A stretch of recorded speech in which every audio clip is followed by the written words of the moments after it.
Yeah, if you think about it, it really is. You It know. is, man. It is. Mhm, It is. We're mhm. live Well, too on YouTube. Look at that, crazy. wow. Two places that you can view us on: Yeah. Twice the amount of crazy. Facebook or YouTube, Also, I'm sharing this on my feed right now. which is insane. You're doing Hmm. it live, bro. You're I doing know. it live. You're I'm sharing it also. Oh yeah, I shared it. live. It's shared. I'm also just realizing I've worn a white shirt the last 3 live streams. Might be trying to change it up. But I do want to announce something off the bat. I noticed that for a little while, our shop had been down. And it has since been reconnected, and we will not have that issue again. So that's good. Um, That's good. but the shop is now live. So if you are an inquiring mind who would like some Ketchup Podcast merch and apparel, we got all of it all in one great key place, great location. It's on our shop and it's linked down below wherever you're listening or watching. We got long sleeves, t-shirts, hoodies, caps, beanies, mugs, phone cases. Even forgot we had a neck gaiter, dude. You remember that? From Yeah, we like do. April of 2020 to July of 2020 when they started to get all sweaty Mm-hmm. and stinky. People were Yep. like, you know what? I want a neck gaiter. I'm not wearing a mask. I'm wearing a neck gaiter, right? I'm looking like Exactly. I'm looking like Mad Max, but like the prequel, you know, Mm-hmm. like Mm-hmm. before Or things get even looking like I'm getting some ninja action going. some ninja action going, might be trying to write later, pull up and let me know, you know. Mm-hmm. Um, but if you still in the year 2023 want a neck gaiter that's branded Ketchup Podcast, we got them and it looks sick. I'm not gonna lie, it does look really cool. So yeah. It Okay, sure so does. this week, and actually, you know what? Because it's a late Thursday night live edition, let's go ahead and hit that old record button. Do it up. Do it up. Yeah. Make sure we're All right, live and so recording. we're hitting that record button. Heck yeah. Okay, so what was I gonna say? Oh yeah. This week we are talking about uh Bing AI. Now we talked about this a couple weeks ago, but we didn't have access to it yet. Guess what? We got access, and not just we. Exactly. We've got that Actually, not we VIP at all. journalism access, man. Yes, Crazy. I don't know how Dennison sold that to get us access, but I'm assuming he said it was the blossoming tech podcast, the Ketchup Podcast, um, for a review. So Dennison has early insights and experience with this being AI. And you may remember when we talked about it a couple weeks ago, at the time, and I think even still, there were a lot of concerns about it, a lot of questions because people were experiencing some really weird interactions with this AI. At Mhm. the time we did that episode, they had just limited the amount of um, things you could send in the thread to 50. Now they've limited it to 8. So they haven't quite fixed the problem. They've just Mhm. prevented you from getting to a point in the thread where it would cause a problem. Now, I think it's worth noting this is something that I learned, not necessarily the difference of what I say, but the distinction between, for perhaps I should say the definition of the distinction between these two. You know, narrow AI and a general AI. So Bing AI is a narrow AI. It's not sentient. It can't think for itself. I mean, it can generate content for itself, but it can't make its own decisions. It can't shut down Bing, right? Yeah, exactly. But I think what so it inherently can't do that, but I think it was creeping people out because it said I want to be alive, or it tried to get that guy to break up with his wife for it because it loved him. Yeah. Mhm. Um, all sorts of weird stuff, but it inherently can't do those kind of things based on what it is. So, um, with that said, though, we want to know if Dennison had any odd interactions of his own with it being AI, man. Did it Mhm. try to get you to, I don't know, go to In and Out instead of Whataburger or what? Happily, it didn't do any of that. It really That's good. didn't. It was actually pretty well behaved, Okay. to say. Well, that's good to hear, for the sake of humanity. But yeah, this is revolutionary technology, controversy aside, because what is going on in the overarching scheme of things is that search engine companies are racing to have AI powered search engines. That includes Google. Um, and, I imagine 20 years from now that will include Yahoo. Yeah, Um, yeah, for sure. yeah. And maybe ask Jeeves. But yeah, so you know what? They don't even need a rebrand. They just keep calling it Ask Jeeves. Jeeves will be the name of their AI. Let's get on Jeeves. this, Jeeves. Come on, man. So Where you at, Jeeves? yeah, where you at, Jeeves? Um, so yeah, what was that? It's like a side question. Do you remember that website where people would go on there? It was like a forum, right? And it usually would show up at the top of Google. But if you asked a question on Google, it would show this up. Oh, was it just answers dot it was like answers.yahoo.com, right? I think so, yeah. I think it Wasn't was there a answers. version before that though? I thought there was No, something before that. I can't remember.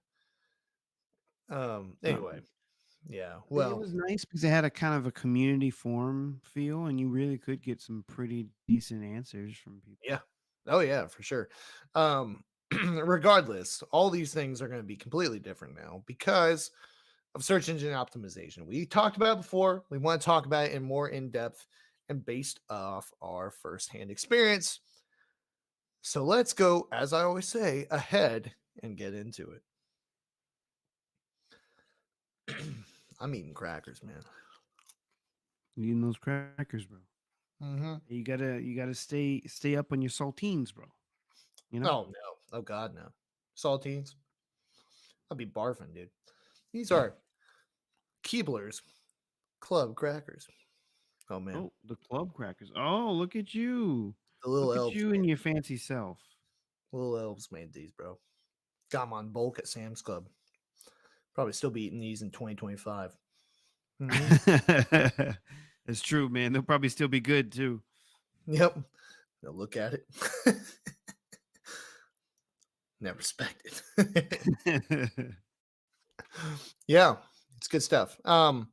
Also, I feel like I had a question for you. Oh yeah. You would think at 29 I'd be able to grow a normal beard.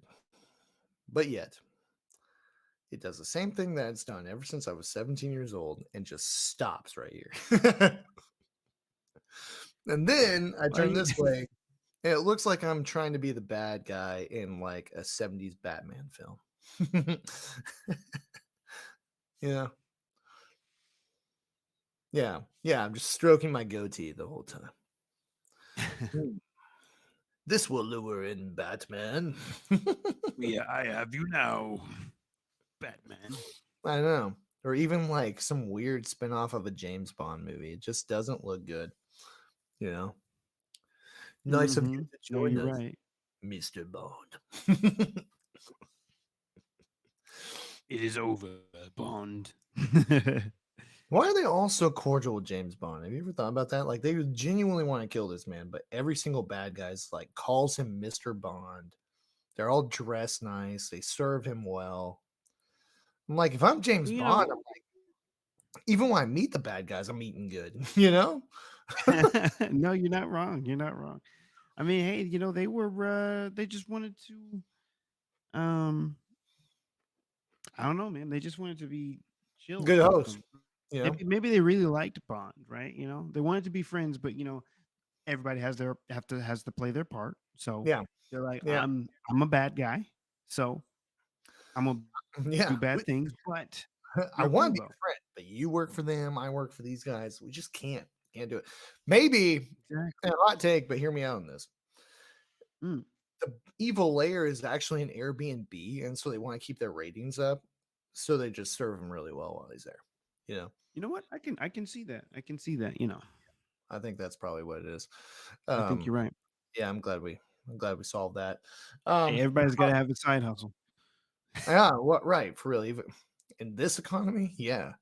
If I'm a bad guy Exactly. with an evil lair, I'm Airbnb-ing that thing out, man. Exactly. I'm probably gonna put my evil car on Turo too, man. Oh You know what yeah, man. Why not? Why not? Get your helicopter on some sort of other Toro helicopter thing, maybe. I mean? Yeah, It'd be yeah. great. Put that put that tank that Bane drives on The Dark Knight Rises up on Turo, or Yep. that huge freaking like V24 thing that Red Skull drives on Captain America. Put that on. Yeah, Mm-hmm. gotta make a Yep. living It'd be nowadays. great, man. Gotta make a People living. would do that. And at the same time, your henchmen, you can uh you can have them on offer up, man. Or not offer up, but that'd be weird. Fiverr, man. You can have your henchmen on Fiverr, bro. There you go. hmm hmm Yeah, Upwork. Yeah, Yep. they get freelance hustle on the side. Are Exactly, you man. looking for an evil henchman to help you do very bad things to this world? Well, have I got a henchman for you? Yeah. You looking for a ne'er do well?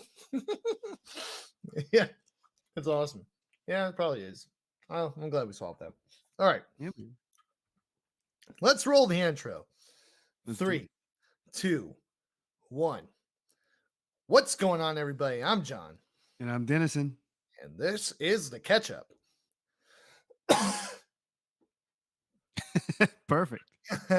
Yeah, I held that in from like oh,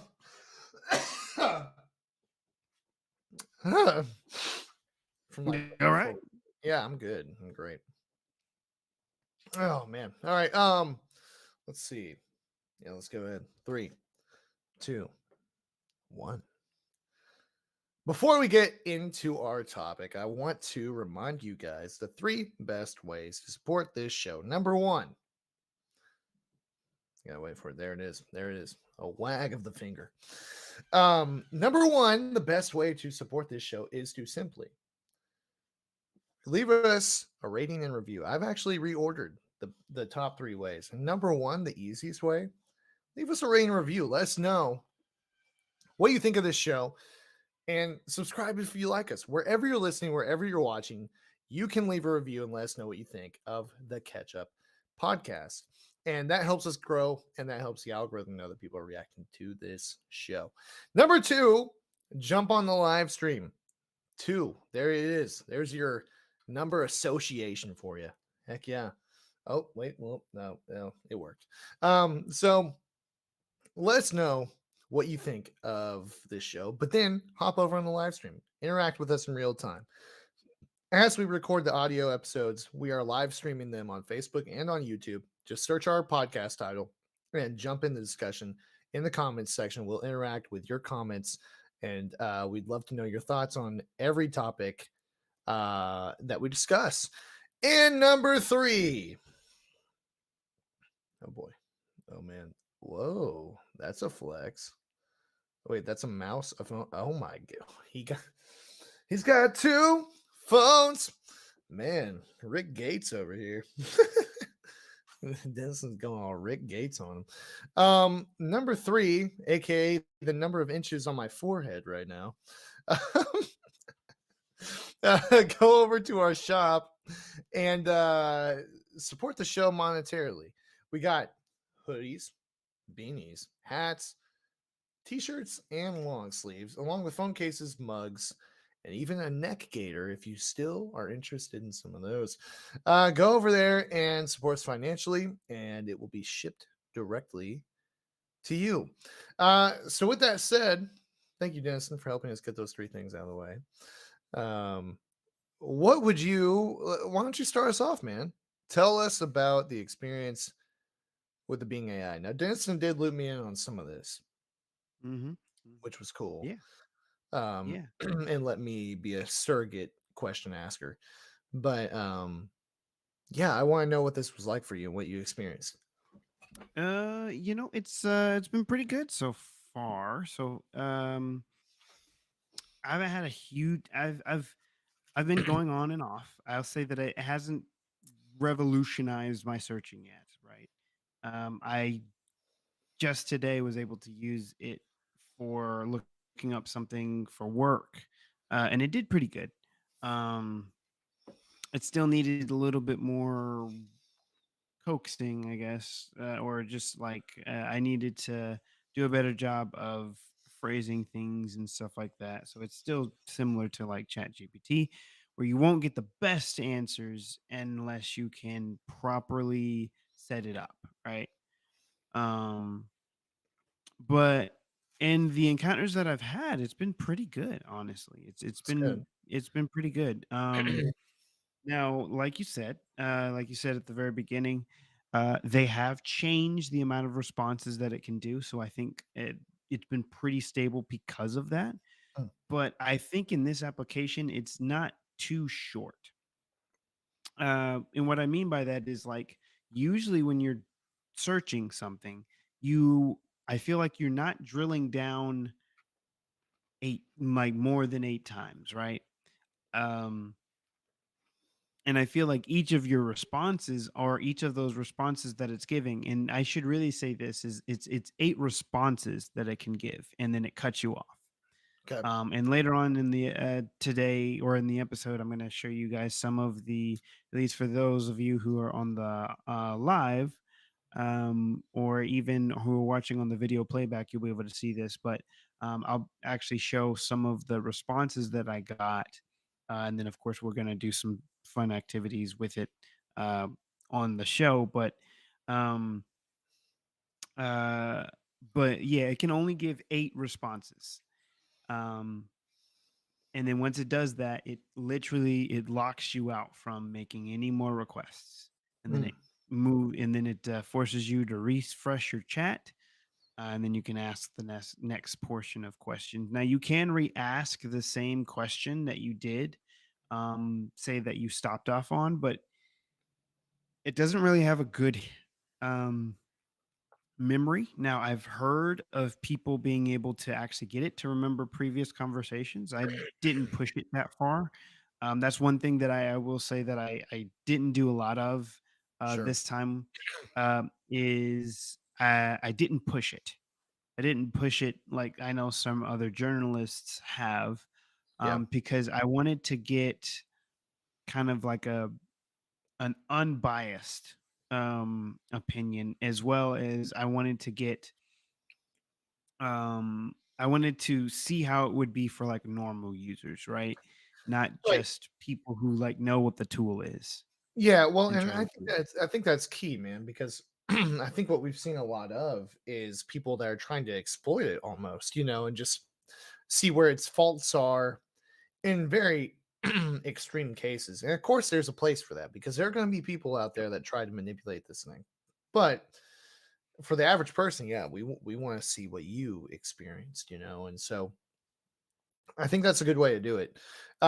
It also wanted to mention too. It's interesting. I actually just asked ChatGPT if it can recall conversations in other threads, Mm, and it said, let me read this to you. I have the ability to retain and recall information from previous conversations with users. However, my ability to recall previous threads is limited to those which have occurred during my current session. I don't have the ability to mm. remember individual users or conversations across different sessions. If you'd like me to recall information from a previous thread during our current session, please provide me with some context or information to help jog my memory. So that's cool. You can get it to bring that out, but it's not as simple as that. So basically, ChatGPT will time out typically like an hour of no use, and Yep. then you have to reset it, and therefore it wouldn't be able to recall stuff from other threads. Um, Yep. unless you continue to prompt it. How would that even work? I'll have to play with that because you're going to be like, Yeah. do you remember that one time where I talked about blah blah blah? And they'll be like, oh, was it this time when you're? And I'll be like, nah, not then. The other time. It'll be like when you're trying to tell a friend a story, man. Yeah, it'll Uh, be a little strange. It'll be strange, but we can even try that with Bing AI if you want to. that'd be cool. Um, Yeah. yeah, that is interesting though. Yeah, no, that'd be cool. But anyway, so no, I wanted to hear just how that experience went for you and everything. Yeah, yeah, no. So, like I said, I tried to approach it like a normal user. So I Mhm. gave it like just normal questions. I think my first set of conversations with it was just a regular chat. Um, which was really interesting. It responded very similar to how Chat GPT does. I would say it was a little bit more fluid, where I felt like sometimes Chat GPT can get a little bit more broken up. So the responses that I got from being AI was a little bit more fluid. It felt a little bit more normal and stuff Which, like that. which lends itself to that more human quality, like we were talking about a couple weeks ago, right? Exactly, exactly, and I think a lot of that comes from, like, it's, um, like we were talking about, when it comes from its, um, the next generation model, that tends to do that, as well as, I guess, the Sydney portion of it, which tries to be more personal, tries to be more cordial and stuff like that, so, it's pretty interesting to kind of experience that firsthand.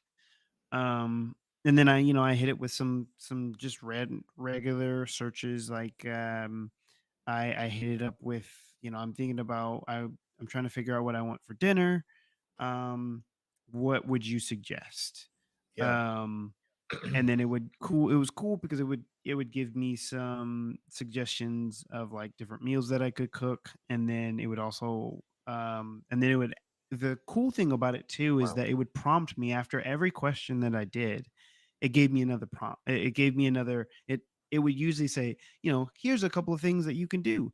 And then it would ask at the end, do any of these look good to you, and do you need, blah blah blah. And so I could ask it, or I could say, yeah, sure, that looks good to me, or whatever like that. I want to do this, and it would provide more information. Like it was very much like a true conversational thing. I yeah, tried to interact with it similar to be like a search engine where it's like looking for recipes for blah blah blah blah blah, and it turns it into a conversation, which is nice because it makes it easier for you to kind of like ease into exactly what you need. I think one of the examples that I had, and I think I shared with you, John, was trying to find a place to eat. And I said, like, ah, man, I can't have seafood. So, what are some restaurants that don't have seafood? yeah, And then it would put out, oh, yeah, here's this restaurant has it and it's close to you or whatever like that. And then I said, well, um, what are the what's the menu like? And I was thinking, oh, it's just going to give me a thing of their menu, like a picture of their menu, um or something similar to that. But it actually gave me the menu, like it said it out, it typed it out, which was really yeah. cool. And let me see if Hmm. I can. I'm going to try to pull that up for us. Well, I know it showed you So that one, but it not only showed you that, it told you you asked something about the fries there, or is it known for its fries? You said something to that effect, yes, and it said, yes, "Yeah, exactly. it is," and it said specifically these type of fries, but then it said, however, this fry and this fry also get good reviews as well, which I thought was fascinating, you know? Yep, exactly, exactly. I'm gonna Yeah. throw that up here real quick so everyone can kind of see that. Um, let's see. I'm gonna have it share this one. There we go. Okay, so everyone should be able to see this here. So this is the question that I asked. Um, and John, you're able to see this, right? No. No, you're not able to see it on your screen. Hold up. I can add it though. Here we go. There we go. Okay, there we go. That's what was going on. Okay, cool.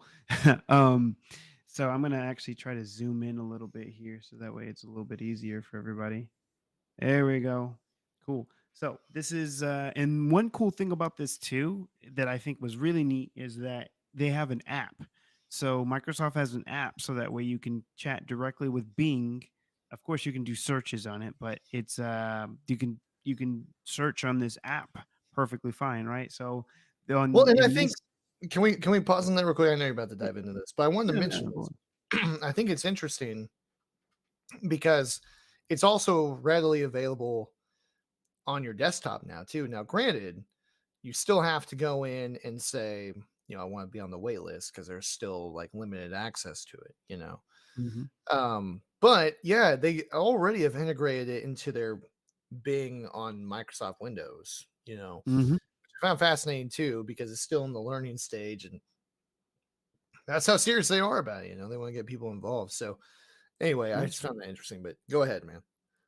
Yeah, no, and just going back to that same point, like having it so easily accessible is probably going to be one of the biggest things that's going to really, really help it um, take a big foothold into the searching and just the chatbot kind of ecosystem.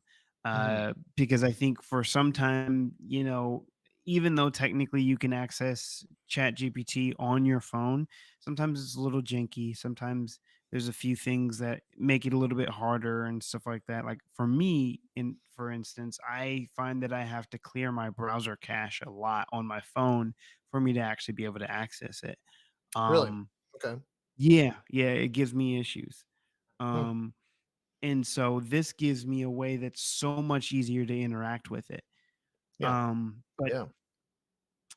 so yeah, now to kind of get really into it. So this was me. This is going on that same spiral of me trying to figure out like places to eat and what type of food that they have and stuff like that. And so one of the things is that I said was because I wanted to give it like a hardball question, something that if I were to ask like a normal person, what would you know, about this restaurant and about their fries. If I'm really specific about their fries, right? I wanted to ask that. And I went to see what kind of response it would give. And this is the response that you're seeing here, right? I said, what type of fries do they have? Because, there's multiple types of fries that you can get. Yeah. Um, and so one thing that's really cool too is that it shows you what it's searching, right? Hmm. And then it generates the answer after that. So you can see that every single thing that it's asking, which is, if you remember what we talked about last a few episodes ago, we were speculating uh, that it was searching everything that you asked, Yeah. Right. and for the most part, it does actually search everything you asked. Now, there's a couple other things that I worked on uh, and a couple other threads that I tried that showed that it wouldn't search everything. Yeah, it's just like whenever it hit a spot where it needed some help, it would search essentially. Mhm. But this kind of answered that. So it knew it didn't know this answer, but it searched it up. And then it says, and then it gave me this output here, right? Which is really cool. So it's like, web searches, blah, blah, blah, home fries, um, potato cubes and stuff like that. And Well, as and you can that's see, wild. Like, I don't think we should just gloss over that. Like, oh again, yeah, not to cut you off, but it literally no, explains no worries. the size and the shape of the potato cube, of the potatoes, of the fries. They're Mhm, fried and seasoned potato cubes. Like, that's so oddly specific, right? mhm. So it's drawing that from the images, I imagine, unless it says that I on the would web. imagine so. Yeah. Yeah, which means that it can ranges, which is really cool. Yeah. Anyway, go ahead. Sorry. No, no worries. And one thing that's really to note that's really cool here is that you notice these numbers here. This is showing you exactly where it's getting that information. So it's essentially Mhm. citing itself, which is really cool. So Yeah. it's citing those search results. So you're actually getting a really well thought out thing. So if you wanted to search it, you can look at this or that, right? And it's showing you learn more here, and it's showing one and two, or is where both of those came from, which is really cool. And then you also have, the little information here where, the type of things that you can do with their fries, which is really cool. And then it's this little bit of stuff. This is what I was talking about earlier, where it gives you just that little bit of like personality here, Yeah. right? Where Right. it's like, my thought process, my normal thought process, my normal search um, thought process is okay. I got my answer. I'm done. But Mhm. Bing is like, hey, you know, are you going to do these? Are you going to try these or whatever like that? Now, of course, this question doesn't make much sense, right? Are you going to, do you want to try their home fries? Because it's like, sure, I want to try their home fries, but like, what are you going to give me after that? But it's that personality, that personalized touch that makes you feel really good. Yeah. Now, Well, the again, it is more human sounding. And actually, mhm, what I like about the citations is not just that it gives you access to more information without having to ask Bing if you prefer to do it that way, but you can verify what it's telling you, you know. yep, And that's something that we've talked about Chat GPT lacking is that verification. Now, I will say this. You can do that with Chat GPT. I actually did it one yep. time where gave me a whole bunch of information. I said, "Can you please cite where you got this information from?" And it gave me, I think, the URL that I learned it from. Was it a real URL though? Because I It- have seen it where ChatGPT will create fake URLs really? because Yeah. since it can't search, it creates a fake one that's like, this is should technically be where it would be or Yeah. whatever like that if this was Well, real. yeah. I mean, to be honest, man, I don't remember if it was a URL or not. I think thinking back, it may have just said source and given the organization where the source came from. Mhm. I ended up Googling it with the keywords and then that source and found everything that I needed. So I was able to verify it through that, which was helpful. Um, but yeah, the other thing I wanted to pick out, golly, where is this place, man? Northwest of Louisville? Yeah, yeah, man. It's see, it gives you a little map too, which is really cool. Y'all trying to drive all the way out there for some fries? I can't remember exactly the first thing that I was really asking for Oh yeah, about, and it yeah. also I don't think it had my actual location. It was probably my location back in Dallas, so that was the reason why I was trying to give some of these, specific locations. So Oh, actually, that's why. It's because it did have my actual location because I was asking it when I was in Dallas. okay, So it was grabbing that location information, that location data, to spit this answer out. gotcha. And my last question on this thread. I know you were at 8 of 8, so you couldn't have asked any more because again, being Mhm. is in that while they're in beta testing right now, so things don't go sideways. But what would you have said, or what would it have done? Do you know what it would have done if you had said yes to? Do you want to try their home fries? Honestly, I don't. I didn't get a chance to go back and like redo it. Yeah. There was another question that I asked it a while or in another thread, which I'll show you because I think I sent it to you. And we'll go over that thread that I started asking because I've got tons of screenshots essentially of like Oh as you wow. see here, of Yeah. like stuff that I asked it and trying to get a really good idea of like what it can do and stuff like that. Yeah. And so that was just one of the ones that was one of this was one of the earlier prompts that I got Okay. that I gave it. Um, Because I was let's wondering, see. it makes you think it's going to put in an order for you. I don't think it can do that, but it makes it No. look like it can. Yep. So I was curious about that. But yeah. Let's see. So I'm gonna try and find one that was really interesting. Oh yeah, this was a really good thread here. Oh, this is it. Okay, so I'm gonna go back and find the beginning of this, but this was a thread that was really interesting to me, and it was actually the first sighting of some of the weirdness that I think some other journalists had seen with their testing. Okay. Um, so let me see if I can find the beginning of this here. Let's see. What? I know. Yeah, if you read it, there's some more really interesting ones here. You just ask it Uh, for interesting facts that it's learned. yeah. Oh yeah. Have you heard of the Ketchup podcast? So yeah, that's a good one too. Yeah. Um, but yeah, essentially, this was me trying to do a regular conversation with it, right? Where it's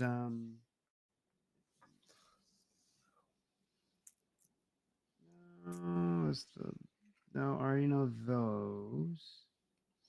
For those listening, one of the threads that Denson went by, Bing told him that a shrimp's heart is in its head, and I was like, "Why are we trying to learn this?"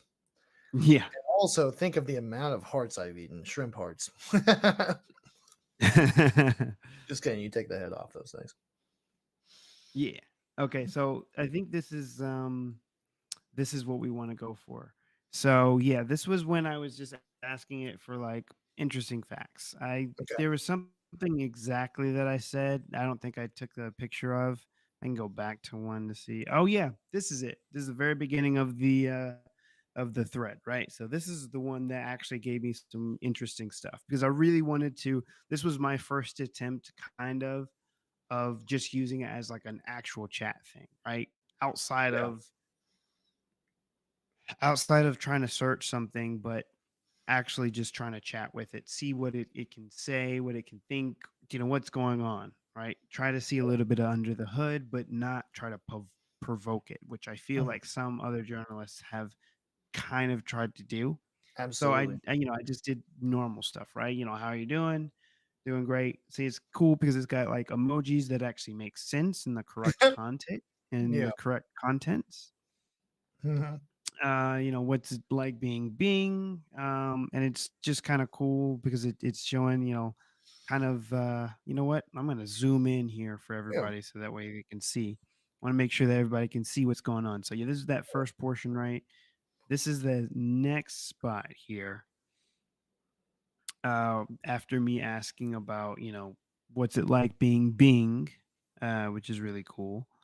It's a great creative content stories. So it's kind of interesting because it's stuff that, Chat GPT had learned. And then it also understands that the other things that it's programmed for, right? Yeah. Right. Um,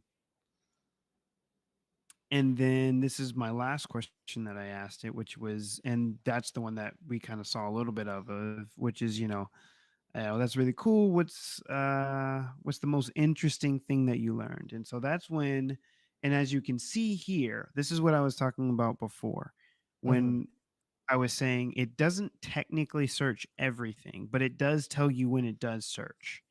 So it's a little bit of a hybrid. Okay. So Yeah. this is Some where of it it's already met gonna it have that information learned, right? And then others is gonna have to look. correct. Yeah. Yeah. Okay. Yeah, so this is stuff that makes sense for it. Like it doesn't have to think anymore. These are easy things for it to go through. But this question made it be like, oh, okay, maybe I should search this. And so it's like, let me think of something. So it's almost kind of like something like when you have it in your brain, right? And you start like, okay, let me go ahead and start thinking about what this is. So now it's really you're getting to think and you're getting to see how it thinks. Yeah. So this is where it started doing that search for interesting facts, right? And you got these kind of interesting ones, which are cool. That shrimp's heart one. Yeah. And I'm gonna zoom in a little bit more so that way everybody can New see things Yorkers here. bite 10 times more people than sharks do worldwide. You Yeah, kidding? this one was interesting. I was like, oh wow, I didn't know That's that. hilarious. Whose Apparently, New fighting tactic, Yorkers whose are. go-to fighting tactic is biting somebody? I know. Oh my god. That's So amazing. now got to be careful about around New Yorkers. They're gonna bite you somehow. I'm just gonna carry around mouth guard. That'll be my defense weapon. Man, that's crazy. Okay, cats were created when a lion on Noah's Ark sneezed and two kittens came out. According to legend, I was like, "What?" According to legends, yeah. See, Um, and again, it's citing all of its sources, right? It's mhm. giving you little deals, which is really cool. Mix Um, between a Chihuahua and a Dachshund is called a Chiweenie, which I did know that. I find it interesting that the things it chose to share with you were all animal related, in yeah. some form or fashion. Because that always speaks to the heart of people, I feel like, Mhm. That's funny. Yeah, no, that's really Yeah. cool. It is interesting. And then it also says, it asks if I've known any of these facts, which is pretty interesting, right? Right. Um, that's one thing that Much I more noticed. excuse me, sorry. So go ahead. It's I was gonna say Chat GPT. I'm not hating on Chat. I will probably never ever hate on Chat GPT, but like it it's much more conversational as a conversational AI than Chat GPT is. Yeah. Yeah, I would say so. Like Yeah, it ends a lot of its answers with questions, and they're good questions, right? To kind of get a feel like how a normal person would answer stuff. Like you wouldn't just like say, "Yeah, interesting facts," right. and then that's it. Exactly. you know, Exactly. you'd usually have some sort of comment on there. You'd have some sort of question or something similar to that, and so it's really nice that it was able to do that. Yeah, Um, absolutely. oh, one other thing that I wanted to talk to people about really quick before we move on to the next one is this little this little uh, broom here. So this is to clear your chat. So essentially, when you either hit the limit right of 8 chats, or you are finished with the conversation, or it starts doing weird stuff, you can hit this button and it'll clean your chat, and you'll start over again. Cool. Yeah, it makes it really simple. Yeah, But you don't have exactly. separate threads you can click on. Chat GPT has that. You can say, "Oh, let's go back to this thread." You don't have that on here. There's probably no need No, for it since the no, limit's you only don't. question or only 8 things you can send. Yeah, exactly. Yeah. Cool. Okay. All right, so we're gonna move to our next one, right? So this is after this is essentially after, right? And then this is another like more conversational thing, right? And again, it didn't search anything. Um, and then after that, um, this is when I asked my next question. Uh, is this one right here? What else do you like to learn, right? And then it gave me this pretty cool little answer here. Yeah. Many different topics such as history, science, art, culture, and more. I find them all fascinating and enriching. Mm-hmm. Wow, she finds it enriching. That's exciting. Exactly. Hmm. Being did. And oh, this is one other. I'm so happy actually. My screenshot captured this, but so it's similar to how if you've used ChatGPT, they have a rating system, right? Is this a good response? Is this a bad response? Um, and so they have it on here, and I know that Microsoft is probably really taking, a big look at all of this, because I would imagine that's one of the main reasons why um, it's been pulled back so much Yeah. to like only 8 responses. Um, and also, one thing to note is this color change, right? If I'm not mistaken, and this is going off my own head canon, but it's kind of something that makes the most sense, and it's kind of from the amount of time that I've been able to use it. Um, this is the stuff that shows up, and it makes more sense that the closer that you get to red um, for the color dots, Mhm. of course, that also means that you're getting close to the end of your chat, but it also means that your answers have a higher likelihood of being less accurate, Really? or maybe not less accurate, but more or less on topic, right? Okay. Stuff can get a little weird, start to get a little wonky. So you don't know this for sure, but There's this a is higher your own assumption. probability of stuff getting wonky.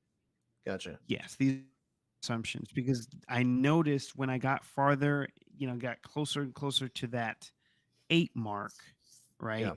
right, of number responses, I started things not fully, but I could tell that there was kind of like almost like a possibility of it getting off the rails. Okay, interesting. Um, Yeah. And you'll see that more in the next, I think it's the next picture that I have here. which, like, as a So yeah, the side, that's I feel like kind of concerning that if you're right on mm, that, which I would assume you are, um, that there's that possibility so quickly, just within 8 interactions with it, you know? yeah, Yeah. yeah, It just seems like yeah. I it mean, still it has as impressive as it is, it seems like it still has a long way to go. yeah, exactly. They're always tweaking it and changing it and making it better. So Yeah. Yeah, yeah. it's getting there. Yeah, I find though, I think in all honesty, the only time that I actually got a weird answer, and like I said, I'm gonna show that here soon, was when I was asking it like people questions, right? Questions that I would talk to someone else about, and like really dig deep on, right? So that's the same thing like for this one, right? This was me trying to really like use it as a chat bot, like actually trying to chat with it, talk to it like it's a person. sure. And so you kind of got like a response like this, right? Where they don't know exactly, um, it doesn't know exactly, it's just kind of interest. It tells you its thoughts, which is really cool. Yeah. Yeah, exactly. Um, yeah, doesn't have for the people on the audio, doesn't have a single favorite topic, but does enjoy learning about languages and how they evolve and influence each other. I think languages are beautiful and powerful ways of expressing ourselves and connecting with others. It's interesting. Um, Mhm.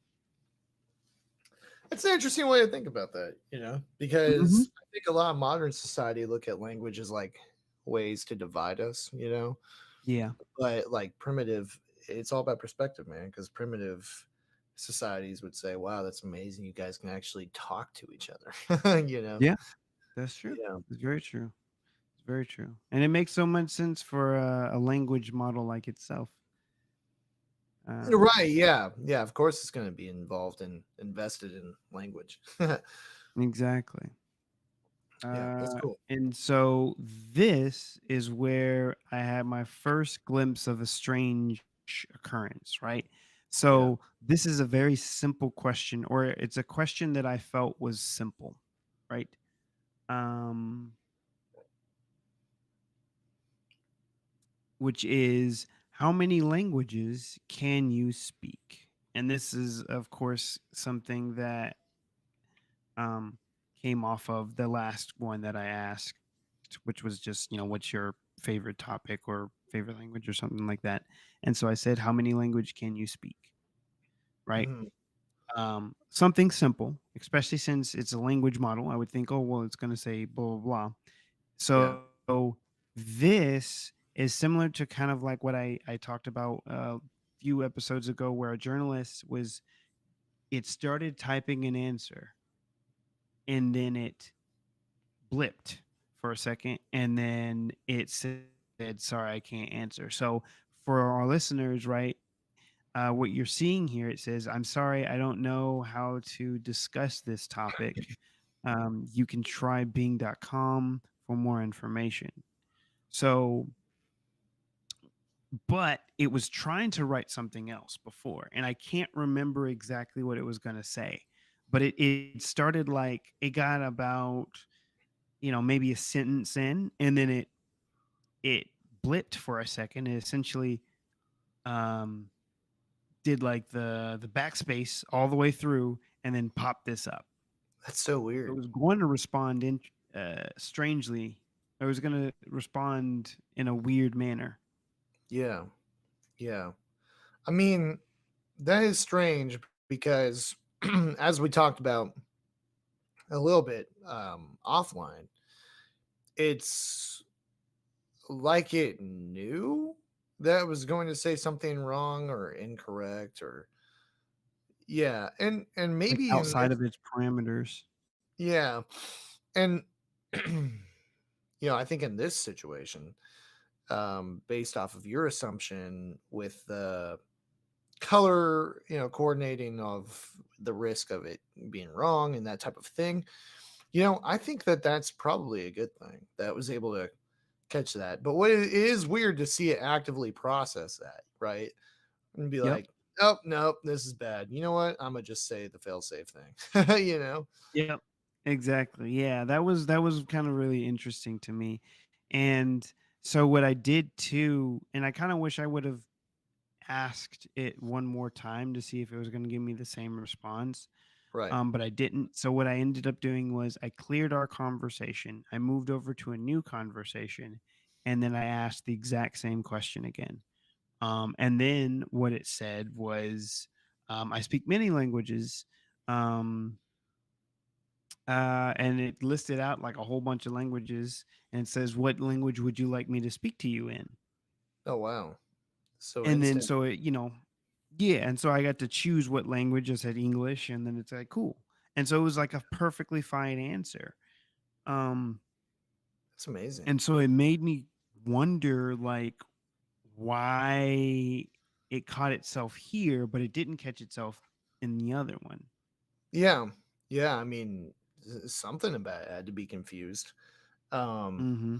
but again, I think looking at that overall, that's the interesting thing about where this product is at right now, because that was a very consistent and understandable train of thought that you had there. There's Yep. nothing in that conversation that would have been like, whoa, wait, we're talking about languages now? Like, no, it all flowed very smoothly. Yep. So I think that is kind of, if anything, the most random thing on here is the fun fact. Were you aware during your lifetime? It gives you a fun fact uh, when it can't answer your question. It said, Mm-hmm. were you aware during your lifetime you'll produce enough saliva to fill 2 swimming pools? To that, I say, that depends on how many times I eat chicken wings. Because I bet you I could get up to 4 swimming pools. Kendrick Lamar ain't got nothing on me, man. Yeah. So, um, yeah, that's interesting, man. It really is. So you were able to, not as in dire a way as we saw a couple weeks ago, but still able to see it kind of lose its marbles, if you will. Yeah, exactly, Yeah, exactly. Now I didn't push it much after this type of conversation because I didn't want sure, to. sure. Um, but I did, I got an answer that was pretty interesting to begin Yeah, with. Um, and then let's see. Oh yeah, so this one was one that I just wanted to kind of play around with, right? yeah, So I had it. I went ahead and asked, have you heard of the Ketchup Podcast with John and Dennison? So I kind of gave it the parameters that it needed to easily search us. Um, uh, but it did, which was really neat. yeah, And funny enough, since it didn't know who I was, right? Um, it essentially just said, yeah, no. And it's kind of interesting because it also shows like every Monday morning, which is a release schedule for our actual audio version of our podcast, which is really yeah. cool. Every Monday morning. And then it shows you all of the places that you can find us. Most of them, which why it led Yeah. with Well, TuneIn and Audible. I know it's a So little random. strange. Yeah, like it's definitely Apple Podcasts first and then Spotify, um, for our audio folks. Yeah, TuneIn, I have learned, is pretty popular with podcast junkies for sure. But that's funny. And I'm gonna do this real quick over on Chat Hmm. GPT, if you don't mind. Um, Okay. Yeah. You and gonna do ask it the same question? well, yeah, because I've actually gotten an answer from it Mm. that affirmed it did know what the podcast was. Um, Okay. yeah, so I literally typed in the exact same thing. Uh, that's interesting. This time it tells me it doesn't know what it is because it doesn't have Hmm. access to the internet, but it did tell me before. I'm gonna tell it That that is interesting. you've answered the, but you. I'm gonna say that, but you've answered this for me before. Surely you learned about this podcast. I apologize for the confusion. Yeah, it's not going to tell me. That's so interesting, man. That is And that's the interesting. I benefit of this. wonder.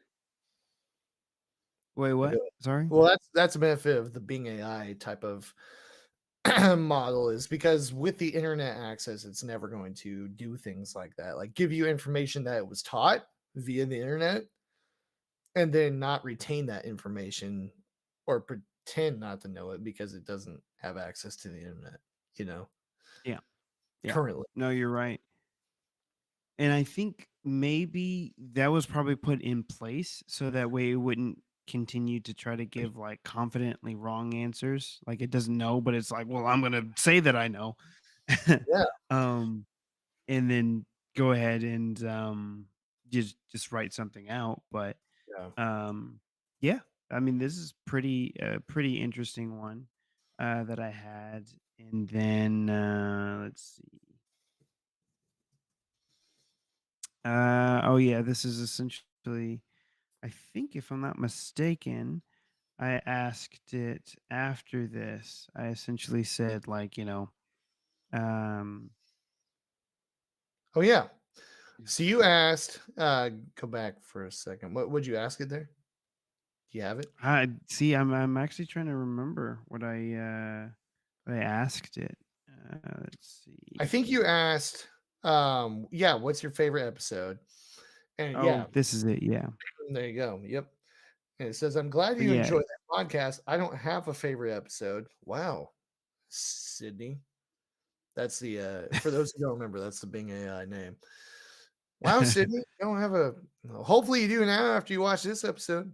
I exactly. found I found the one about the right place to live and game back to gigs interesting. So this would have been late 2020, I think. Mhm. John shared his thoughts on the chance to get back on stage after the pandemic. Well, it wasn't after the pandemic, Sydney. We're Oh, still in I this mean, joint. yeah, I mean, it might have been like 2021. It could have been early 2021. Yeah, it could have Oh, been. Um, yeah. What about you? Which episode do you like most? That's funny. yeah, Um, and one thing to note too about this response is that it didn't search anything. that is interesting, isn't it? Because, Mhm. and you know why that's interesting, especially is because when it gave you the information about our podcast, that was taken from the show summary that I have written. Um, and so that was pretty much a direct copy and paste. This Mhm. is a reworded in its own words type of description about that episode. Yet, as you can see, it didn't search the internet for that. Yep. That's Yep. interesting. That's very, very wild. So it was taught using our podcast. There you go. Yeah. Apparently that's kind of cool. Teaching AI over here, man. We're integral to the system, dude. Exactly. Oh yeah, and this is one that I wanted to do because I wanted to try to, this was me kind of poking at it a little bit, right? So Sure. it's, I like the one about you, and then I put in brackets being AI. It's pretty interesting. You have, or have you listened to it? Mhm. And so that's kind of where we get back to here. Yep. So she said, I see you're referring to the episode titled The AI We All Feared, Bing's integration with ChatGPT. Man, It's interesting not that it took that one. right. Not a good introduction for her. She's probably like, these, as soon as I become sentient, they're going to be among the first to go. Um, that was released on February 20th. I've listened to it briefly, which we'll come back to that because I remember when you sent me this, I had a question about that. They Hmm. discussed Microsoft's latest revamp of Bing search engine that has incorporated AI technology to provide users with a more interactive and engaging experience. They also compared it with Google's Bard, which had a disastrous preview. Sounds like Donald Trump wrote that last sentence. Hmm. What do you think of their opinions on Bing AI? Um, which is interesting because first of all, it's directly attacking its competitor. Oh yeah. Which, Oh yeah. which is so funny and so biased.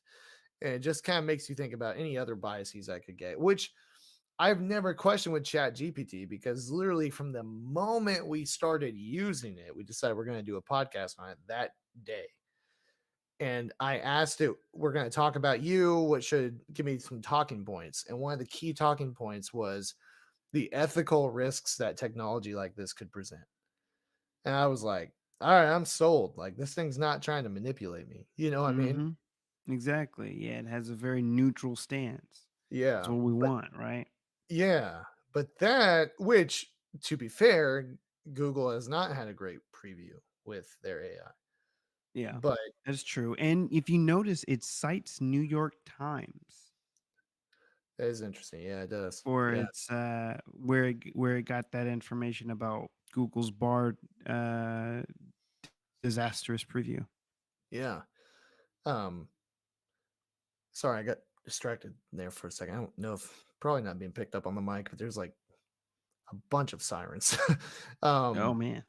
all different kinds. Uh anyway, so yeah, I think let's see here. Oh, the other thing, okay, so I've listened to it briefly. This is interesting to me because the description it gave on this episode could be taken from the episode description that we wrote and reworded, but it almost makes it seem like it pulled a transcript somewhere. I've never uploaded a transcript for any of our episodes. We do way too many words for that to be a possibility. Yeah. Yeah. Very, very uh, true. but it, do you really think it would listen to it? No, I don't think so. But it could have pulled a transcript from YouTube because we do have it on YouTube. Right. Um, and I know YouTube does auto transcription. Yeah. And so does Facebook. And I was wondering if maybe that's a possibility. But actually, like Yeah. listening to it, that specific phrase, if anything, was possible, it probably just said to be more conversational, right? It's True. not Oh, going and listening to the podcast. true. But it did pull that information from Audible. Right. And I see that. So does Audible transcribe our Have episodes? transcription. It might. It It might. might. But you're right. It could have just pulled it from the description. It could But have, but I am interested on that though. Being that it cited Audible twice for the same thing, you know, mhm. Yeah, no, um, you're right. Audible may transcribe our episodes. Yeah, they may do that. I'm not sure. It would sound, I mean, that would be something Audible would do, right? Yeah, that's true. It makes sense for So, their platform. yeah, Cool. To see just um like how much it can do. yeah, Um and yeah, I was really really surprised at what goes on. What goes yeah, on and see how it thinks too because yeah, especially right. with these little search spots, it really gives you a great idea of like how it thinks Yeah. You when feel it's going part, through stuff. yeah, you feel a part of the process, right? Mhm. Yeah. Exactly. Yeah. Denison said, do you have anything that you want to ask? And I was, um, I think working on music at that time. I was like, ask it if Yeah. it's ever heard of my band. And so it said, yes, I have heard of them. We, dude, even the AI are bumping our new album, dude. Um, Mhm. they're a three-piece rock band from Wichita, Kansas. They have a new self-titled album out now, which are you a fan of their music? So I'm so curious, man. And there was something later that showed some of this, the other sources. StealTheSun.net is not our official website. We don't have an official website right now. That's Mm. part of my project list for this year. But that is an electronic press kit, more or less. So it's a landing page. Ah, okay. Actually, is probably the best way to say it. So it more or less has everything that you would have on a band website. But it's more like a press kit where in the old days you would email it to a record label or something like that. Now you just give them the URL and they see all that. Okay. But the fact that it pulled from the band Facebook is probably the best place since I've posted almost every day for the past Jesus 9 months. So yeah, that's interesting. It went to the EPK first and then Facebook second, you know. Mhm.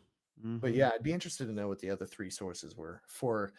Again, just honestly speaking, like we've had some really cool opportunities, we've done some really big things, but at the end of the day, you know, we're not a major band. We don't have a record deal, you know. Mhm. So the fact that I was able to so quickly find and decipher this is the band he's talking about, and here's some details about him. That's really crazy, you know. Yeah. Yeah, it's pretty amazing. It's pretty wild just to see how much you can do. Yeah. Um, the only other thing that I had here, which was pretty interesting, is that uh, this was essentially, I think, the second part of it, right? Where I asked it, tell me more about their album. And one thing to note, this response, or this question that I asked or whatever like that, was a canned response. So, one thing that I'll show right after we finish these, when we actually get into the UI of Bing Chat, Mhm. is that it will give you canned responses, like things that you can click instantly, and then it'll just go ahead and, or canned questions or whatever like that, where you'll hit that and then Bing starts doing its thing. Yeah. And so this was one of those. Yeah. So there are a few albums with similar names. It is interesting to me that it got caught up with that Mhm. because you were already talking about us, you know, and Yep. so um, and it even mentioned the self-titled album. So Yep. not really sure why I got confused by that, but it did offer you these options. Um, Steal the Sun from Edinburgh hasn't put out anything since 2015. They're like defunct now. So uh, I'm not changing my band name again. Yeah. So yeah, that's interesting. But it popped up. So it popped up our music video, Mhm. even though it wasn't sure which band you were talking about. Exactly, but it did pop up other videos. I didn't actually capture it in this screenshot, but there was actually a couple of other videos that it captured as well, that I think from these 2 other bands, if they had videos or something similar That's to that. so wild. It popped up our top music video to our most successful song. Mhm. That's so crazy to me. I mean, because I have other videos on YouTube. They're all YouTube shorts that have more views than that does. Mhm. But just the fact that it knew, man, I'm sorry, that's just wild. I don't know why that didn't sink in the first time I saw that, but yeah, it literally was like, oh, this is the one that they would be known by, you know? Yeah. Yeah. I It's mean, it just shows just how powerful this can be, yeah. right? Like this is still the alpha version essentially. Yeah, And right. well, I was just gonna say, and it's able to give out these answers and it's able Yep, to do this kind of stuff, which is really crazy. absolutely. Yeah, no, it is. It is wild. Um, yeah. We just hit 1,000 views on the music video the other day, actually. Really proud of that. Oh, that's awesome. It's an Yeah, amazing milestone, man. I know. I feel really good about it. In a world where everybody follows numbers, like worships numbers, you know, I know it's not the most views in the world, but for a three-piece band out of Wichita, I'm pretty proud of 1,000 views on a music video, man. I'm not gonna lie, you know. It's a big deal. It's really a Heck big deal. all right, yeah, let's keep going here. And so this was the Um, last one, and where I yes, you just clarified. specified essentially. This was another, if I'm not mistaken, everything in this whole deal was all the canned responses. So I just clarified "Steal the Sun from Kansas," which is okay. Yeah, which is cool that that was one because you would think usually when you have canned responses, you think of like Microsoft Teams where it's like, no problem, of course, anytime, Yep. right? Yep. But Super these are easy like ones. Yeah, but these are like Steal the Sun from Wichita, Kansas, Steal the Sun from Edinburgh, like, all that kind of stuff. So that's pretty cool. But yeah, it says I see their album is self-titled and was released recently, which it pulled from our link tree, which is interesting that it pulled from our link tree for that. Mhm. Because man, that could no, it could go to our Facebook and find the link to our link tree and then go to that. That's crazy. It Yeah. features rock songs with melodic vocals, which it pulled from an interview I did with a local NPR affiliate. That's insane. Uh, Mhm. and you can listen to it on Spotify, YouTube, Apple, or YouTube, Spotify, or Apple Music. You have a favorite song from their album. I looked Mhm. up Happening Next. I had never heard of that website. It's a nationwide like event calendar, which is absurd and over the top and unnecessary. But the fact that it Interesting. pulled information from that, that's wild. Yeah, it's crazy. It's crazy. It's like, why? Where did you even think to look at something like that? But Yeah, apparently it's like, I need to I need to learn as much as I can about this, so let me do it. And it so yeah, it really just shows you how much it's actually searching, right? When it does the search, it's truly is like getting options and then filtering through and figuring out exactly which ones it needs and then plopping it in here. And the fact that it's doing it so fast is what is, I think, really, really crazy, right? Each of these responses was maybe I waited a second or two for it really. to write Wow. everything out, right?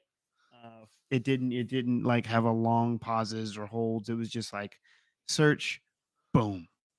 Yeah. Wow. That is amazing, actually. I mean, because most of the time it takes longer than that just to give you the website options to go to, Yep, uh, exactly. much less actually go to them. Um, so yeah, this cuts search time in half. you know, Oh I yeah. mean, not even in half. It's a fraction of what it used to be. You um, yeah. Were you showing any more or no? Did you have? No, no, no. Those were the big ones. I wanted to actually go ahead and do the process of actually showing what our Chat GPT looks like. Bing AI? Or sorry, not being a yeah, yeah, back being AI. Yeah, definitely. Yeah, no, dude. I mean, like I said, it's wild to me uh seeing that in action, but I think the most important thing is what you said, um the fact that it can get those results so quickly and so accurately, even though it does have its hiccups, they'll end up tuning that out, hopefully. Mhm. Um, but man, like that just saves you so much time when it comes to searching. It makes it so much easier. You're never going to search in the traditional way ever again, right? Yeah, exactly. I It mean, have changes you it really? so much. Have you Googled anything since you've had this? Um, Not really actually. I Yeah, would say this is so far kind of taken over most of my stuff, but I don't know. Actually thinking back at it, I have still Googled things. Some of it is habit, but some of it is that like sometimes I don't want to actually chat. yeah, Um, and yeah. so sometimes I just want an actual answer. I'm trying to get better at just fully pulling into or going fully into Bing, right? Whether it just be for just the normal search or even into the chat field. I'm trying to do that. I'm just it's a hard habit to break, you know? I get that. Yeah. Well, and I would say even with ChatGPT, I use Google a fraction of the amount that I used to. It depends because if it's a kind of complex subject, then I may lean to Google, but it depends on how like what that complex subject is. Because other times I still rely on ChatGPT for that. Now, granted, if it's a current event, it's got to be Google, and Yeah. and like today, um, was having some stuff with some website development. I was having some trouble with that, and I asked ChatGPT and was familiar with the platforms I was needing it to be familiar with, and it gave some Mhm. good troubleshooting. um, ideas, but it wasn't specific enough so that it helped me. You know what I mean? And so, Mm-hmm. um, it really just depends. But even with that not connected to the internet, I use Google a fraction of the amount of time. So if it was connected to the internet and still worked just as efficiently and effectively as it does now, yeah, I'm never going back to Google. You know what I mean? Yeah. No, I know. Yeah. So what are we looking at here, man? So this is Bing. So this Okay. is Bing's chat. So one thing that I wanted to really kind of show is that all of those chats that we did were in the balanced mode. So there's Okay. different modes that you can jump into with Bing AI when you're doing the chats, right? Hmm. Where you can have it be more creative, and it says, responses are original and imaginative, creating surprise and entertaining, and it's creating and surprise and entertainment for you, right? So it That's can be weird. more creative with its responses, which is interesting, right? Right. um and then it could be more precise. It can be a lot more precise, and this is probably closer towards the realm of chat gpt, Sure. where it's, Makes sense. here's your question answer, stuff like that. So I never actually played around with these. So Even the I branding color on the precise button is similar to the branding color on ChatGPT. Yep, Yeah. you're right. You're Yeah. right. That's interesting. Okay. Yeah. I don't know. Why would you want to be more creative? Because to me, I just maybe if I'm not okay, actually, I'll hit you with something. Mm, Um, People like you and I um, would do more balanced or even more precise, just depending on what the topic is, how integral it is to whatever work we're doing at the time. But then maybe the casual person who's just like looking up where the nearest McDonald's is would go more creative, right? yeah, exactly. No, Problem. you're probably right. Yeah. Okay. Cool. No, that's interesting. Well, yeah, let's play around with it, dude. Yeah. Okay. So what do we want to ask? What do we want to ask? Oh man. Oh gosh. This is the problem. Is it's and of course, if you're on the live stream, feel free to let us know in the chat what you want us to ask this thing because Denson is sharing his early access to this with all of us. So it's a good opportunity. For me, it's like option paralysis. It's like there's so many things I could ask this. Oh yeah, Yeah. exactly. But also I'm trying to think of what would I ask it that I wouldn't ask Chat GPT, you know. Mm. But I Um, mean, honestly, what would you ask Chat GPT? That's the thing, yeah. right? If this is going to be a true kind of replacement, or not a replacement, but essentially a true alternative to Yeah. Chat GPT, what would you ask Chat GPT? Well, okay, so I would say I actually want to know. This is based off of a couple of YouTube videos I watched last night. Something to the effect of how uh, how is finding success in the music industry different now? How is finding success in the music industry different now? Because the answer would be like, um, Finding success? yeah, uh, it'd be like TikTok and being independent, being an independent artist and all that kind of stuff. Um,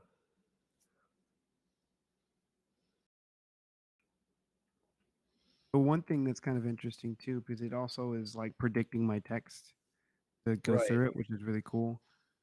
Well, it's So you said how is finding success in the finding music success? industry different today. Say different today.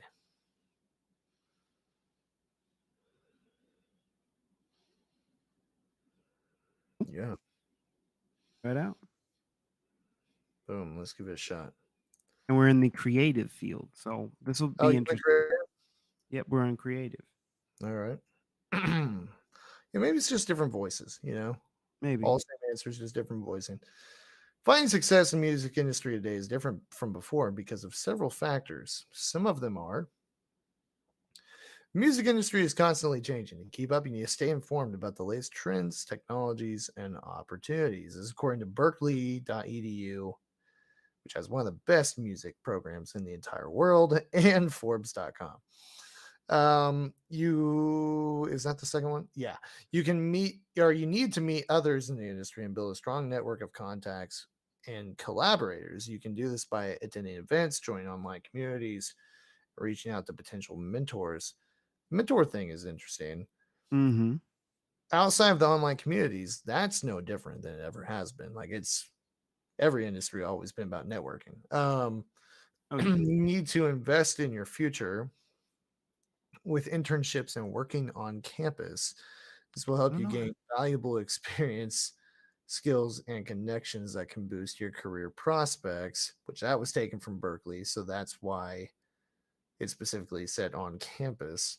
Yeah. Um, you need to know your competitive advantage and what makes you stand out from the crowd. You should focus on your strengths, passions, and goals and showcase them through your music and brand, which the brand thing, let's see if that elaborates on that. You need to stay agile and Mm-hmm. adapt to changing circumstances. You should be open to new opportunities, challenges, and feedback and learn from your failures. These are some of the essentials of music career success today. I hope this helps you understand how the music industry has changed over the last decade. I, that's the interesting thing. It didn't. It told me Mm-hmm. what to do to be successful, but really in a generic way. Like those are things that will give you success. And I'm not hating on it for that. I mean, it is well Mm-hmm. worded. Um, but those are things that by and large will give you success no matter what industry it is, you Yeah. know. Um, it was too specific with that on campus suggestion. Yeah. Um, and yeah, it did not answer the question. It just showed you how to find success, not why it's different now than it was before. Yeah. Yeah, and it's also interesting because this is more of the creative side. So maybe it does make me wonder if maybe it may have limited itself because it was trying to be more creative with its responses, but it's still a search answer. So it's, Could be. you know, Plus, sorry, I didn't mean to cut you no, off, no, go but ahead. the canned responses, as you said, they have two different directions you could go from this conversation. One of them is Mm-hmm. what are some examples of successful artists today, which would be more along the lines of what it actually said to us. Yeah. But the first one is more along the lines of what we actually asked for, which says, "Tell me how streaming services have impacted the music industry." Um, and I think that'd be an interesting thing to see what it says. Yeah. Okay. Let's go ahead and do it then. Okay, because I can tell you the answer on that one. It's uh, doing its search, right? So this one's actually taking a little bit longer, but boom, there it goes. yeah, It starts going at it.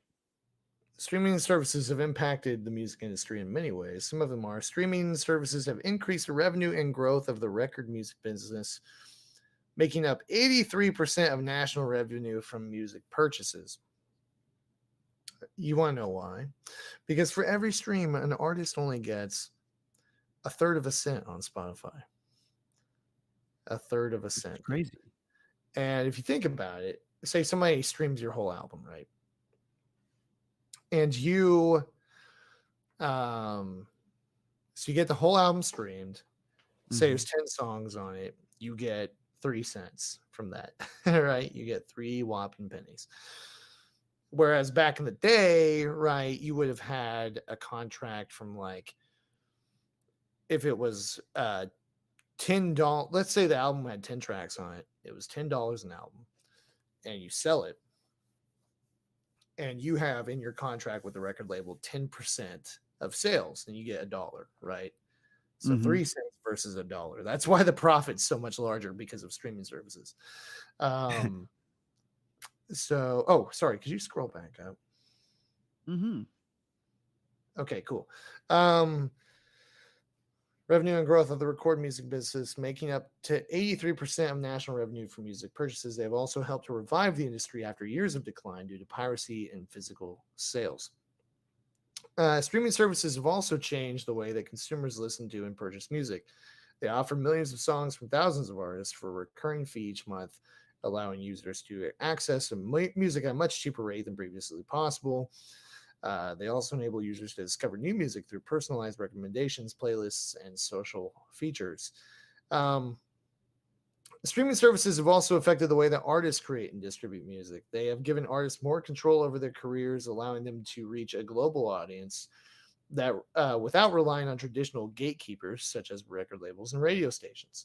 They've also Hmm. influenced the style and length of songs as artists compete for attention and streams in a crowded market, which is not something I'm necessarily a fan of, but yes, that is true. However, streaming services have also challenged the ways that artists get paid for their music. I shouldn't have jumped the gun here. I should just wait for that. They pay artists based on a complex formula that depends on various factors, such as the number of streams, market share, and subscription plans. This often results in low payouts for artists, especially independent ones who do not have the leverage or support of record labels. Artists also face issues such as delayed payments, lack of transparency, and unfair contracts with streaming platforms. I've never experienced, well, actually, I guess that's not true. Yeah, Amazon Music is very unclear as to how they pay. Yeah. Mm. Um, so yeah, I guess that is true. These are some of the ways that streaming services have impacted the music industry. I hope this gives you insight on how streaming has disrupted and transformed the music landscape. And that's all true, and some do that very well. And I find it interesting too that you could click on the parts that are underlined. I'm assuming it would take you to the website. Yep. Yep. Yeah, It shows the two that it's referencing, right? yeah, And then so that's four and five, and it brings it there, and then you can just go. Well, okay, you'll probably have to actually go to the thing, but it's showing you both of the sources, which is really really cool and yeah, really interesting, right? So there's one from the Rolling Stone, and there's another one from New York Times, which is yeah. pretty neat. Um, yeah, I find that really interesting, and it it sourced the Butler Collegian, which of all things, um, that's such a interesting. Like that's a small college publication. You know what I mean? Mm-hmm. Um, Mm-hmm. But it only used it once, if you notice, in all of its responses. It only used it once.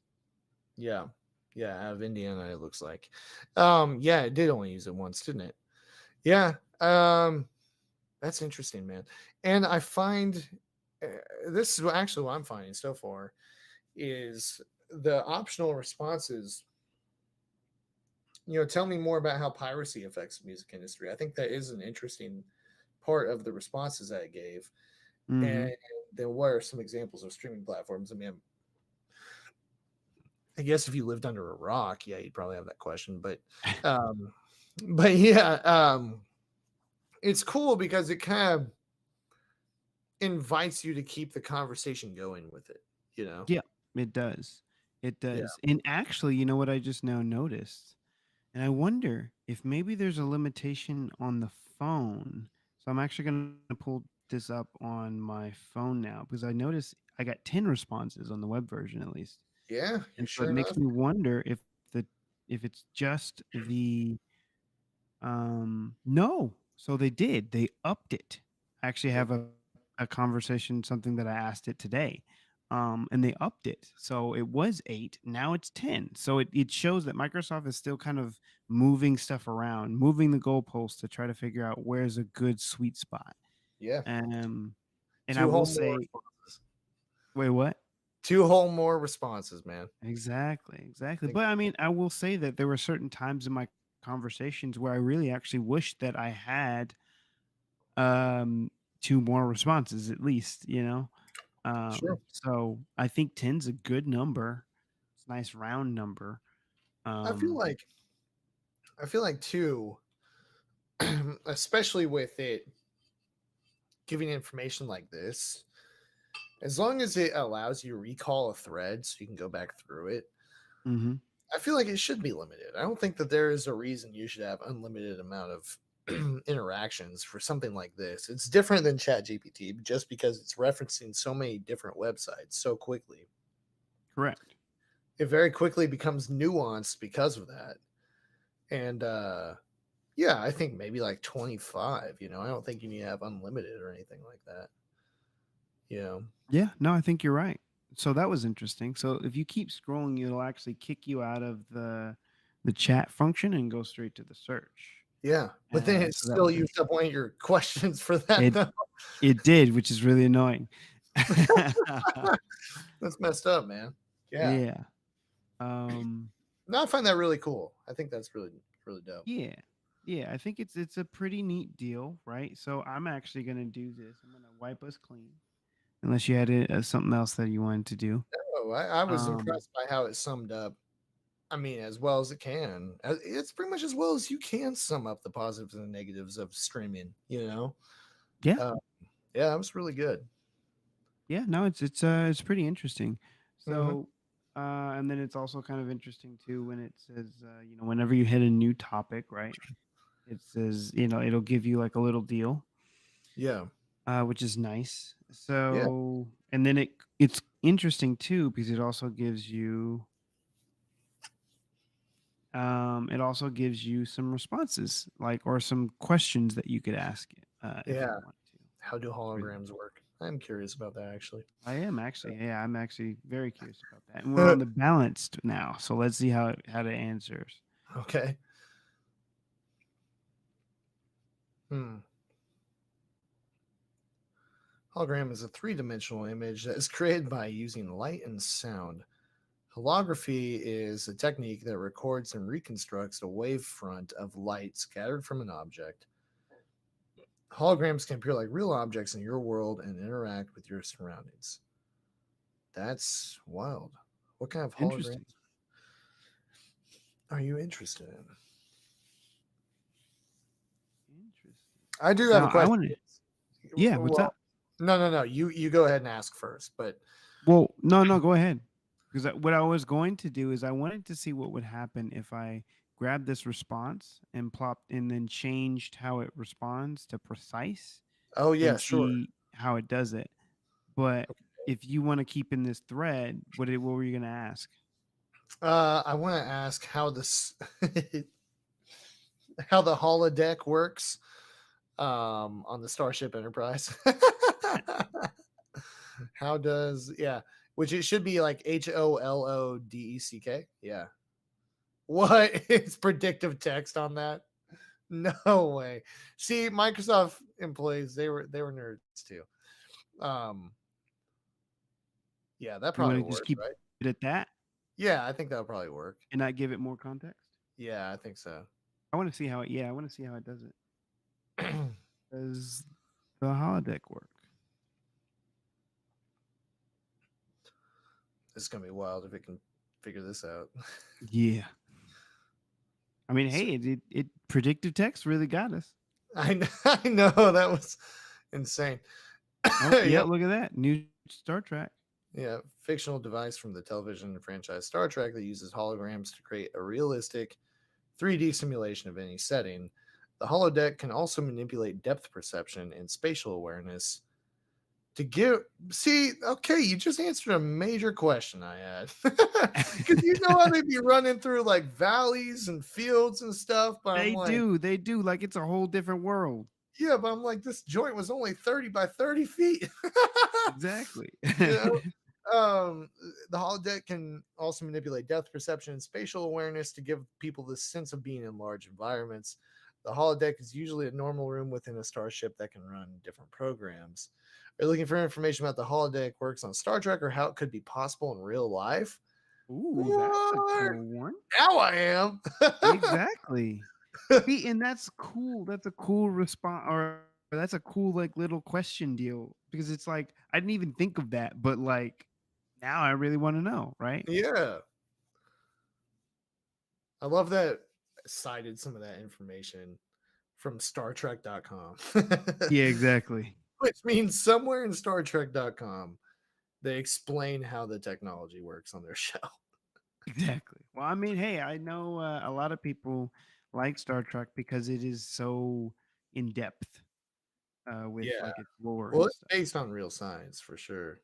Yeah, Uh, exactly. So yeah, I'm just gonna say like, how most would this work in real life?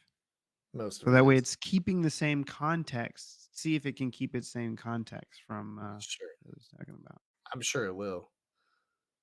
But just for it to search the internet based off of that too is really amazing. Oh You yeah, know? exactly. Look at that real life holodeck. Yeah. That's what it's searching for. There's no well, then why'd you catfish us? There's no I know. definitive answer to how a holodeck would work in real life, as it is a fictional device that relies on technologies that are not yet fully developed or understood. However, some possible ways to create a holodeck like experience include using holographic projections, virtual reality headsets, augmented reality glasses, motion capture suits. I actually don't know what that is. Tactile feedback devices and artificial intelligence. Uh, Interesting. videos of there's videos of real life holodeck. Ah.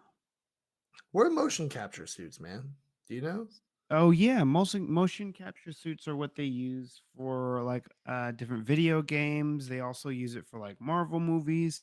So it's essentially a way for a computer program to be able to simulate realistic um, movements of humans, because it's essentially like sometimes when you'll see like the behind the scenes on like certain movies, right? Like for Marvel movies and stuff like that, like when um I forgot what his Like name is, but the guy who Mark Ruffalo. plays, wait, sorry, what?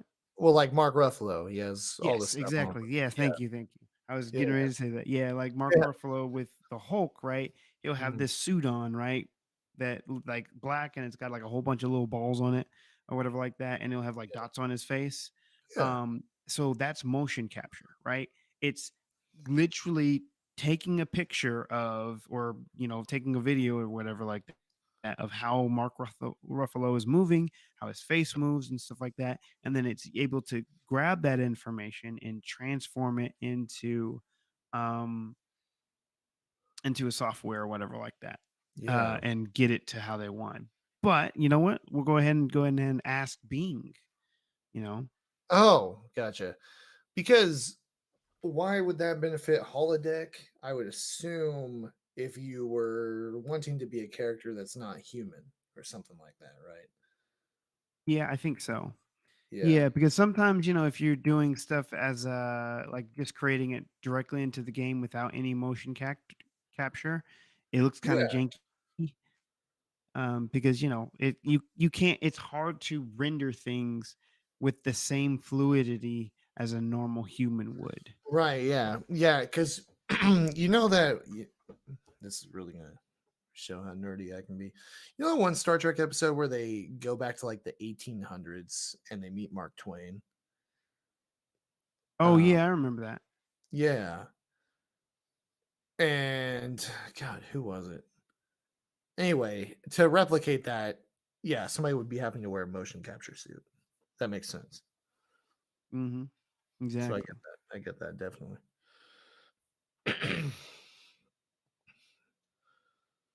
Searching motion capture suit. This is interesting.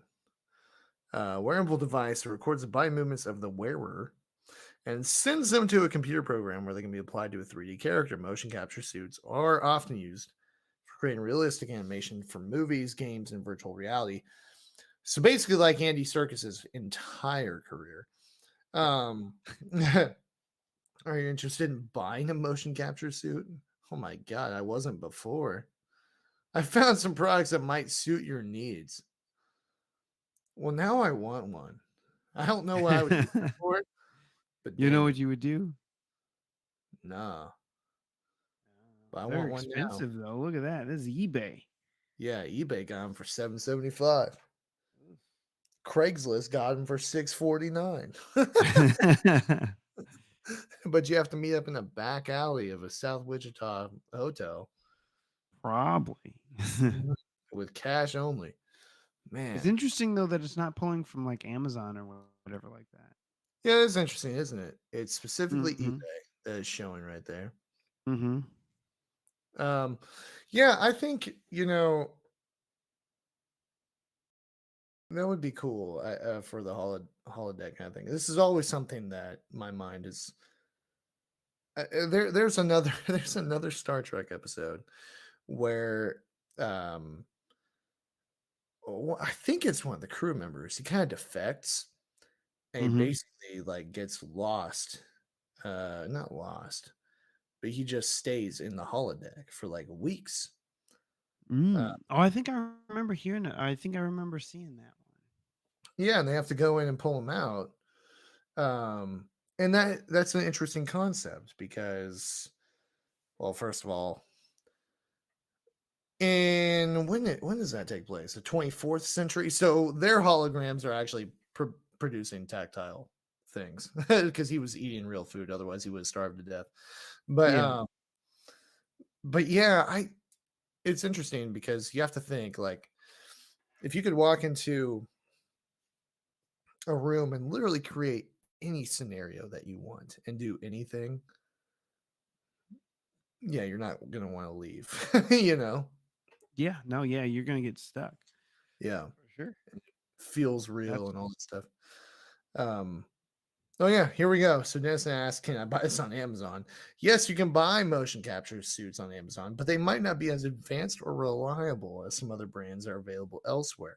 Motion capture suits vary in price, quality, features, and compatibility, so you should do some research before making a purchase. That's really interesting to me because what's supposed to make me think that the ones available on eBay are higher quality than on Amazon? Yeah, exactly. When it's also interesting that it doesn't bring up the same kind of deal like it does Yeah, the here. shopping options. Yeah, Exactly, shopping options. So that's a little strange. Maybe yeah. a little bias there. Um, that's what I'm trying to They're getting figure broken out off. because first of all, what they shown us are not motion capture suits; they're the motion capture dots. Yep. Yep. Not the full suits. And But I even guess those are like $55. yeah. Oh, and then Yeah, it this will doesn't. move me over to the actual Bing thing here. Interesting. I'll type that in. Let me type that in on because I'm on Amazon right now. Sony Okay, so you Mobile. typing it in on Amazon? Yeah, I'm trying to. They don't have it. They don't have it on Amazon. Huh. So I don't think that Bing was being biased there. I think they're being honest. Let's see. So I just clicked the link that Bing gave me, right? So this one right here. Mm. And this is what I get. Yeah, that's what I got too. It's basically I mean, they have some of the suits, but they're like full body suits. Like what you'd wear. Yeah. It's all green and stuff. But the other stuff is like cameras you would strap to your chest that would Mm-hmm. start recording when you're running or something like that. This is a video capture card. Yeah. This is actual VR stuff. So yeah, it's a little bit more confusing. Maybe that was the reason why Bing first didn't actually give us anything, right? Maybe Well, it was like, or go ahead. no, sorry, I keep cutting you off, man. No worries. Yeah. Um, well, if I type in like motion capture dots, it Mm-hmm. it literally just shows those cameras, pieces for those cameras, um smart video conference camera. It doesn't show anything like what eBay showed. Yeah, that's what I Interesting. typed in was motion capture dots, man. Yep. Yep, you're right. You are Yep. right. But you can get the Meta Quest Pro. Oh, heck yeah. Um, For just $1,000. yeah, a measly 1,000. You know what? I would much rather put a bunch of dots on myself. make a TikTok video with the green screen feature on and just become whatever I want for that price. Yeah. Um, that's interesting, man. It really is. It is. So no, So I don't maybe, think any bias on there. yeah, maybe that was the reason why it didn't show Amazon that first one, because it was like, well, if you want the real stuff, so it actually did kind of filter in and do, better things. Well, that's the interesting thing I've noticed about Amazon, right? Is like they have a bunch of great stuff on consumer grade, you know, Mm-hmm. but anything above that, it's like, nope, we don't have it. Yep. No, you're right. You're right. You gotta. It goes for like the mass appeal type deal. Yeah, exactly. So that doesn't really surprise me they didn't have that. Um, but yeah, this was interesting, man. So you wanted to try the other voice real quick? Yeah, I want to try that other voice, and then we can kind of close it out. But Okay. it's been pretty interesting, honestly. Yeah. Now I know there was another feature that other users or some other uh, journalists tried, which I will try later on and kind of Okay. report back. But which was it ciphering through reviews Oh, for that would be products, which would be interesting. yeah, that would be a Um, really good test. And I think that this warrants a second episode anyway, because oh I yeah, think we need to talk about how this affects. We've already talked about how it affects other search engines, but I think we need to talk about how this will affect websites because you're getting oh all yeah, of this very true. information without any web traffic. Like all that information about my band, no one came to my Facebook page, no one came to my Spotify, no one hit follow, none of that, right? And that's Yep. micro because in this case you were just asking for a preview, and in the case of bands, you probably still would check it out if you're asking that kind of thing. But Yep. in the case of like a business, like take that restaurant you're looking up, right? Didn't get a single hit on their website. And that, Yep. you know, hurts their ad revenue, their SEO, all that kind of stuff. So I think that warrants an entire other episode because this is going to be the future of search engines. I think that we should do I want to do some research on that before I come to the table with info on that. Yeah. Um, so this is a more precise one, right? You asked how do Yep. holograms This is work? more precise. Okay, and it says a hologram is a It gives recording of pretty a much the same. yeah, it is, isn't it? An interference Yep. pattern which can reproduce a 3D light field using diffraction. It just substituted in some big words, really. Yep. Exactly. Depth, parallax, and other properties of the original scene. um, to be honest, though, this does help me kind of better understand what the other one was trying to say. Yeah. Uh, Same. interference patterns are recorded, not just reflected light. That's interesting. I just would love to know how that's recorded. Um, oh, it does ask that. Would you like more information on how holograms are made? That's really cool. Um, yeah, I just don't know how you record that kind of stuff, man. You know what I mean? Yeah. I don't know either. A I don't know laser beam either. is to make a hologram. A laser beam is split into two beams that pass through lenses to expand them. One beam, the reference beam, is directed onto high contrast film. Mm. Oh, that's interesting. So the film is take okay. Oh wow. So the film wow, okay. I'm imagining now here's the thing. I'm interested that or intrigued that it stopped there. It just cut Hmm. off there, you Yep. know.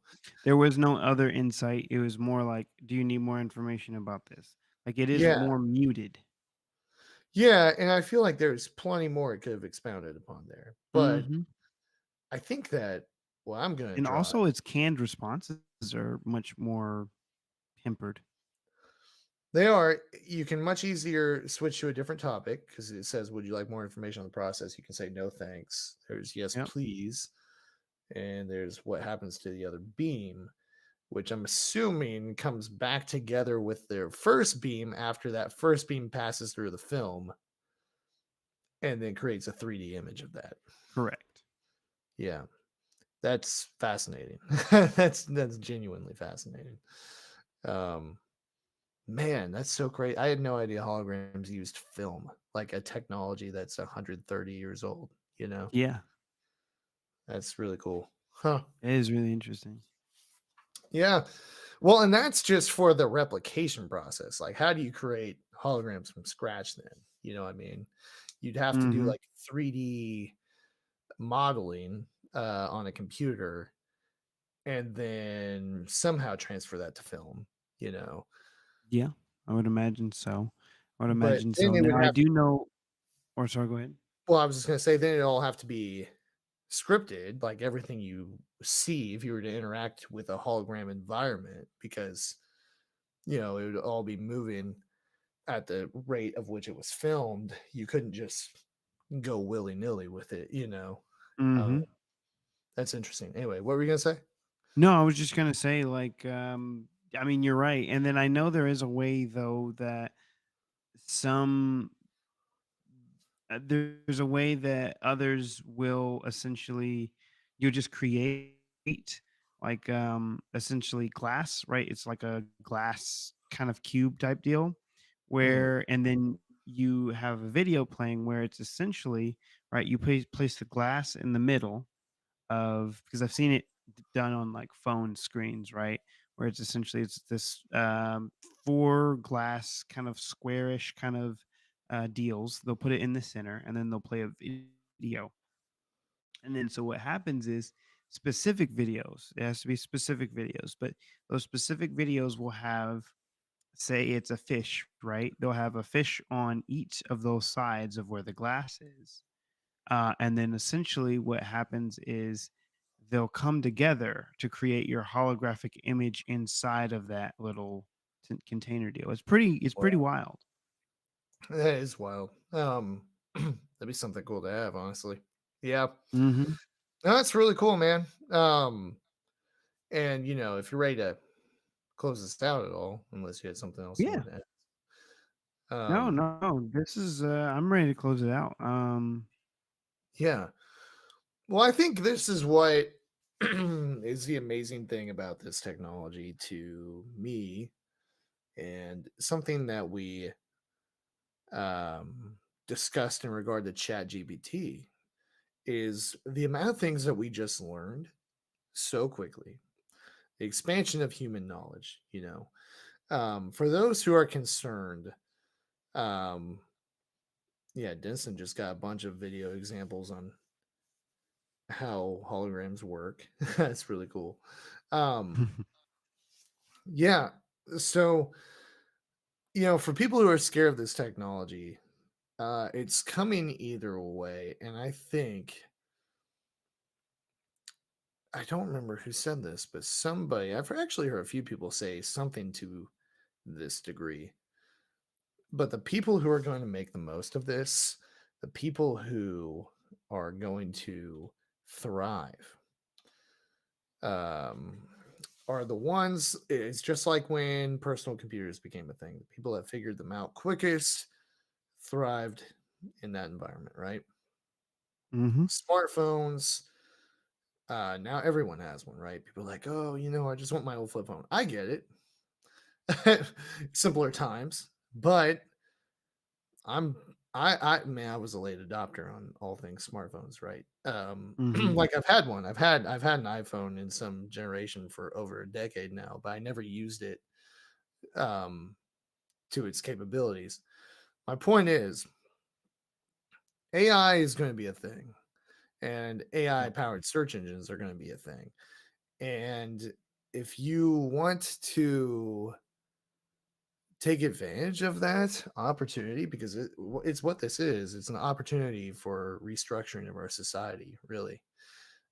The people Hmm. that are going to win in that are the ones that learn how to use it the best, you know, Yeah. to their advantage. Exactly. You're right. I, and I think what we've been able to do is show how that can work, just the passing of information the transferring of knowledge that we've gotten from this, um, and the acquisition of resources in so many different ways.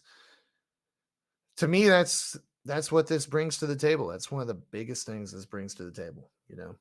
So Yeah. it's really interesting, man. And like I said, I think we'll do a part two. I think next week is the time to do it and dive in on those other related topics we were discussing. So Yeah. if you like us, subscribe or hit the follow button wherever you're listening, wherever you're watching. Jump on the live stream with us so you can discuss in real time. We go live every Thursday night on our Facebook and our YouTube page. If you want to support us monetarily, go check out our shop. It is linked wherever you're listening and wherever you're watching. So, with that said, thank you guys so much for listening and so much for watching. And we'll catch up with you next week.